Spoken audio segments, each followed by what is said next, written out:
வணக்கம் மக்களே, welcome to the adventure show. இன்னைக்கு ஷோல நம்ம பார்க்க போறது கொட்டுக்காளி அப்படின்ற ஒரு தமிழ் மூவியோட ரிவ்யூ.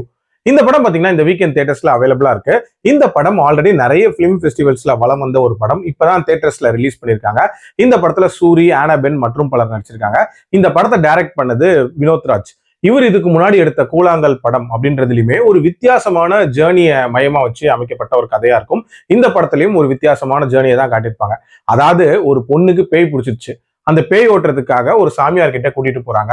சோ அந்த ஜேர்னில நடக்கக்கூடிய சம்பவங்கள் அப்படின்ற மாதிரி தான் இந்த கதை போகும். ஆக்சுவலா அந்த படத்தோட ஸ்டார்டிங்லயே ஆனாபென்னை காட்டுறாங்க.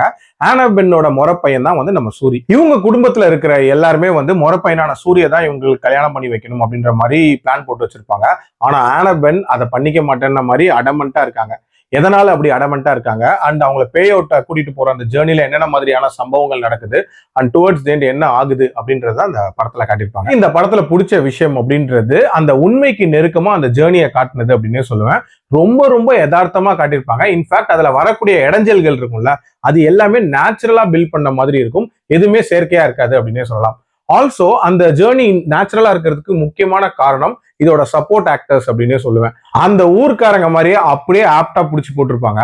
அதுலயும் சூரியோட ஃப்ரெண்ட்ஸா வரக்கூடிய அந்த நபர்கள், அவங்க பேசக்கூடிய அந்த கான்வர்சேஷன்ஸா இருக்கட்டும், அதே மாதிரி சூரியோட சிஸ்டர்ஸ் அவங்களுக்குள்ள நடக்கக்கூடிய கான்வர்சேஷனா இருக்கட்டும், ரொம்ப ரொம்ப நேச்சுரலா இருந்துச்சு அப்படின்னே சொல்லலாம். அதே மாதிரி இந்த படத்துல இவங்க சொல்ல வந்த அந்த மெசேஜ் அப்படின்றதுமே ரொம்ப ரொம்ப ஒரு பவர்ஃபுல்லான மெசேஜ். அதாவது பெண்ணடிமைத்தனம் அப்படின்ற ஒரு விஷயத்த எப்படி நார்மலைஸ் பண்ணி வச்சிருக்காங்க அப்படின்றத ரொம்ப நீட்டாவே காட்டியிருப்பாங்க.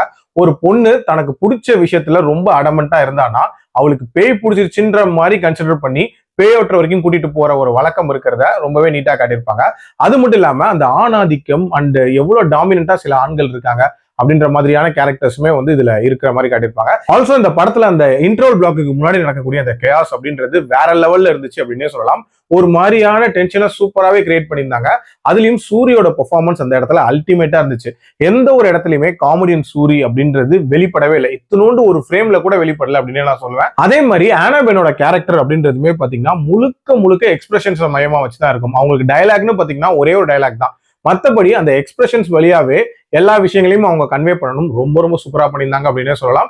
ஒரு வித்தியாசமான படம் பார்த்த ஒரு அனுபவம் அப்படின்றது கண்டிப்பா இந்த படம் பார்க்கும்போது இருந்துச்சு. அண்ட் டியூரேஷன் வைஸ்மே பாத்தீங்கன்னா ஒரு 1.25 மணி நேரத்துல முடிஞ்சிடும். பட் பிரச்சனை என்னன்னா இந்த படத்தோட கிளைமேக்ஸ் அப்படின்றது பயங்கர அப்ரப்டா முடிச்சிருப்பாங்க அப்படின்னே சொல்லலாம். ஒண்ணு இதை நெகட்டிவாவது காட்டியிருக்கலாம், இல்ல பாசிட்டிவாவது காட்டியிருக்கலாம். சோ தட் ஏதோ ஒரு விதத்துல ஒரு விதமான டிஸ்கஷனாவது கிரியேட் ஆயிருக்கும். பட் இவங்க ரொம்ப அப்ரப்டா முடிச்சிருப்பாங்க. அது அந்த அளவுக்கு கன்வின்சிங்காவே எனக்கு படல. அதே மாதிரி ஒரு சில சீன்ஸ் அப்படின்றது ரொம்ப ஸ்ட்ரெச் பண்ணி எடுத்திருப்பாங்க. உதாரணத்துக்கு அந்த ஒண்ணுக்கு போற காட்சி அப்படின்றது அவ்வளவு ஸ்ட்ரெச் பண்ணுமா அப்படின்ற கேள்வியும் இருக்கதான் செஞ்சுச்சு. மற்றபடி இந்த படம் கண்டிப்பா தியேட்டர்ஸ்ல பார்க்க வேண்டிய ஒரு படம் தான். பட் ஒரு விஷயம் முன்னாடியே சொல்லிக்கிறேன், உங்களுக்கு அவார்ட் மூவிஸ் பிடிக்கும், அது பாக்குறதுக்கான பொறுமை இருந்துச்சுன்னா ட்ரை பண்ணி பாருங்க, உங்களுக்கு பிடிக்கும். இல்ல என்டர்டைன்மெண்ட் வேணும் அப்படின்னு நினைச்சீங்கன்னா இந்த படத்தை ஸ்கிப் பண்ணிக்கோங்க அப்படின்னு தான் நான் சொல்லுவேன். என்னோட ரேட்டிங் இந்த படத்துக்கு 3.25 அவுட் ஆஃப் 5. அடல் கண்டென்ட்டை பொறுத்த வரைக்கும் இதுல கெட்ட வார்த்தைகள் அப்படின்றது இருக்கும். மற்றபடி பார்க்கலாம். மீண்டும் அடுத்த விமர்சனத்தில் சந்திக்கிறேன். நன்றி, வணக்கம்.